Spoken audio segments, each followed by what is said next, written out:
তো বন্ধুরা, আজকে আবারও একটা নিরামিষ দিনে নিরামিষ একটা রেসিপি নিয়ে আপনাদের সামনে হাজির হয়ে গেলাম। আজকে আমার রেসিপি হলো ফুলকপির রোস্ট। এই রেসিপিটা আপনারা হয়তো আগে বাড়িতে অনেকেই বানিয়েছেন কিংবা হোটেলে হয়তো খেয়ে দেখেছেন। এটা আমি ঘরোয়া পদ্ধতিতে কীভাবে বানানো যায় সেটাই আমি আপনাদের সামনে তুলে ধরব। নমস্কার বন্ধুরা, আমি কৃষ্ণভাই কিচেনে আপনার সবাইকে স্বাগত জানাই। এই রেসিপিটা ভাত, রুটি, পরোটার সাথে সবারই সাথে খেতে পারবেন। এর জন্য আমি এখানে নিয়েছি বন্ধুরা ফুলকপি, 500 গ্রাম মতো ফুলকপি নিয়েছি। এরপর আমি গ্যাসে একটা কড়াই বসিয়েছি।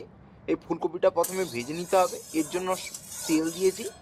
তো তেল আমি বেশি দিয়ে ভাজছি না, সামান্য পরিমাণ তেল দিয়েই হালকা ছেঁকা পোড়া করে এই ফুলকপিটাকে ভেজে নিতে হবে, খুব বেশি ভাজতে হবে না। তো এভাবে ফুলকপিটা দিয়ে দেওয়ার পর ঢাকা না দিয়েই বন্ধুরা 4 থেকে 5 মিনিট লো থেকে মিডিয়াম আঁচে এটাকে ভাজতে হবে। দেখবেন এই ফুলকপির পাশে সাইডে হালকা ছোঁয়া ছোঁয়া ভাব এসছে, তখন এটাকে নামিয়ে দিতে হবে। তো এর জন্য আমি সামান্য পরিমাণ লবণ দিচ্ছি। তো লবণ দিয়েই এভাবে নাড়াচাড়া করতে হবে বন্ধুরা। এই সময় কোনো হলুদের ব্যবহার আমি করছি না। তো দেখুন বন্ধুরা, ফুলকপিগুলো ভেজে নিয়েছি বন্ধুরা। তো প্রায় 4 থেকে 5 মিনিট মতো আমি ভেজেছি মিডিয়াম আছে। তো এরপর আমি এটাকে তুলে নিচ্ছি। তো বন্ধুরা, এখানে আমি কোনোভাবে ফুলকপিটাকে সেদ্ধ করিনি, জাস্ট আমি একটু ভেজে নিয়েছি। তো দেখুন, সমস্ত ফুলকপি আমার বন্ধুরা ভাজা হয়ে গেছে। এরপর আমি এখানে যেহেতু নিরামিষ রেসিপি, এর জন্য শুধু আমি আদা আর কাঁচা লঙ্কা নিয়েছি। তো এরপর আমি এটাকে একটা পেস্ট করে নিয়েছি। দেখুন, পেস্টটা আমার পুরোপুরি হয়ে বন্ধুরা তৈরি হয়ে গেছে। এরপর আমি এর জন্য নিয়েছি কাজু, কিশমিশ আর কিছু মগজদানা নিয়েছি। এটা 4 মগজদানা বন্ধুরা, মার্কেটে আপনারা খুবই ভালোভাবে পেয়ে যাবেন। তো এই মশলাটার কোয়ান্টিটি আপনারা যতটা রেসিপি করবেন সেই অনুযায়ী নেবেন। এটাকে আমি খানিকটা জল দিয়ে খানিকক্ষণ ধরে আমি ভিজিয়ে রাখবো। তো ভিজিয়ে রাখার পর আমি এটাকে মিক্সারে বন্ধুরা পেস্ট করে নিয়েছি। দেখুন পেস্টটা কত সুন্দর ফাইন হয়েছে। তো অবশ্যই বন্ধুরা এটা মিক্সিয়ে বাটার চেষ্টা করবেন, তবে বন্ধুরা এভাবেই পেস্টটা ফাইন হবে, স্মুথ হবে। তো এর মধ্যে আমি এখানে 100 গ্রাম বন্ধুরা দই দিচ্ছি। তো এটা বন্ধুরা আমুলের দই, আপনারা বাড়িতেও ফেটিয়ে রাখা দই দিতে পারেন। তো এরপর দইটা দেওয়ার পর এভাবে চামচ দিয়ে বন্ধুরা ফেটিয়ে নিতে হবে, যেমনটা আমি করে দেখাচ্ছি এভাবে ফেটিয়ে নিতে। তো এই সময় দইয়ের মধ্যে কোনো দানা ভাব থাকবে না। দেখুন কত স্মুথভাবে আমি ফাটিয়ে নিয়েছি।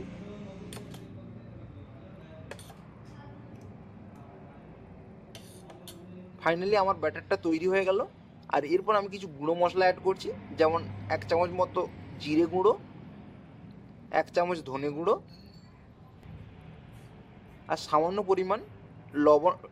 পরিমাণ লঙ্কা গুঁড়ো। তো এরপর বন্ধুরা এই ব্যাটারের সাথে মিশ্রণটাকে আমি ফেটিয়ে নেব গুঁড়ো মশলাগুলোকে।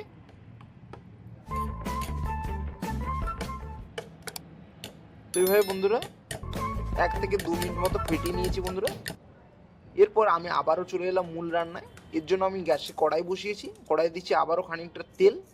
সরিষার তেল আমি ব্যবহার করছি, আপনারা এর পরিবর্তে সাদা তেল ব্যবহার করতে পারেন।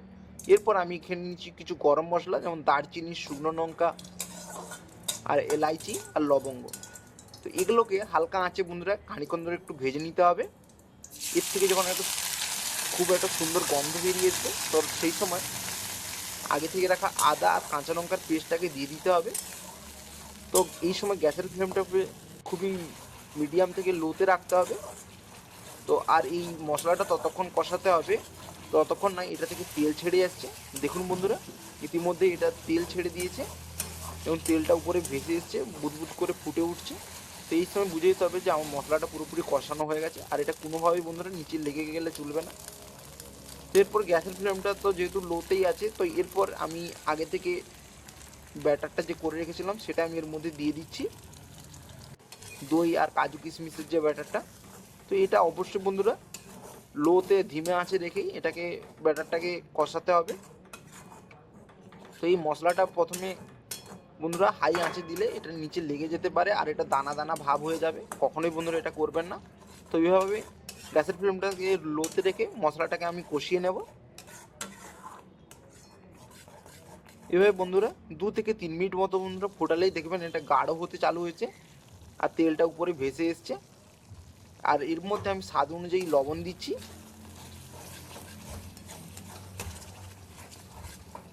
তো আবারও ভালোভাবে এই মশলাটাকে আমি কষিয়ে নিচ্ছি। মশলা কষানো আমার হয়ে গেছে। এরপর মশলা ধোয়া খানিকটা আমি জল রেখেছিলাম সেটা এর মধ্যে দিয়ে দিচ্ছি।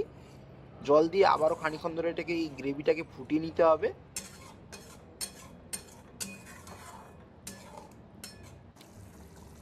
তো বন্ধুরা কিছুক্ষণ ধরে গ্রেভিটাকে আমি ফুটিয়ে নিয়েছি। এরপর আমি আগে থেকে কিছু মটরশুঁটি রেখেছিলাম, তো সেগুলোই আমি এর মধ্যে দিয়ে দিছি।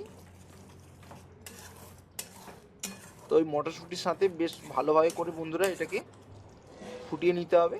এরপর আগে থেকে ভেজে রাখা যে ফুলকপিগুলো রেখেছিলাম সেটা আমি এর মধ্যে দিয়ে দিচ্ছি। তো ফুলকপিটা বন্ধুরা দিয়ে দেওয়ার পর এভাবে খুন্তির মাধ্যমে এটাকে বেশ করে কষা নিতে হবে। যেমনটা বন্ধুরা আমি করে দেখাচ্ছি এভাবে বন্ধুরা আপনারা কষাবেন।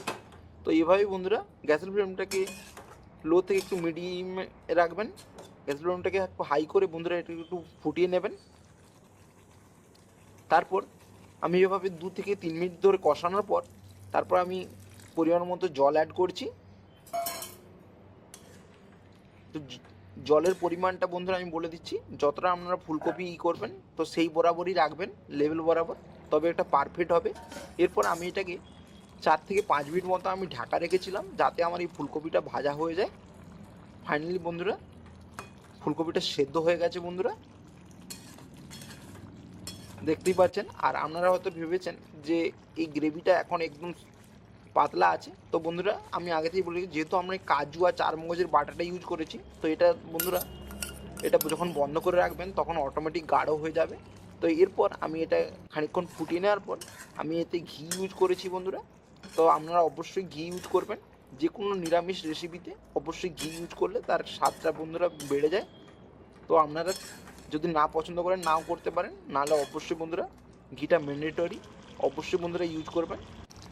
তো বন্ধুরা এভাবে আমি আবারও বন্ধুরা ফুটিয়ে নিচ্ছি, দেখতেই পাচ্ছেন।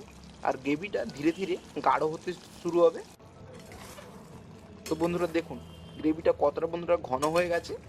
আমার রেসিপিটা পুরোপুরিভাবে বন্ধুরা রেডি। আপনারা অবশ্যই বন্ধুরা এই বাড়িতে এইভাবে একটু ট্রাই করে দেখবেন, আশা করি আপনাদের ভালো লাগবে। তো বন্ধুরা আজকের ভিডিওটা এই পর্যন্ত, আশা করি আপনাদের ভালো লাগছে। ভালো লাগে থাকলে অবশ্যই চ্যানেলটিকে সাবস্ক্রাইব করে আমার পাশে থাকবেন। ভালো থাকবেন, সুস্থ থাকবেন, দেখা হচ্ছে নতুন একটা রেসিপির পর্ব নিয়ে। ততক্ষণের জন্য ধন্যবাদ। কেন?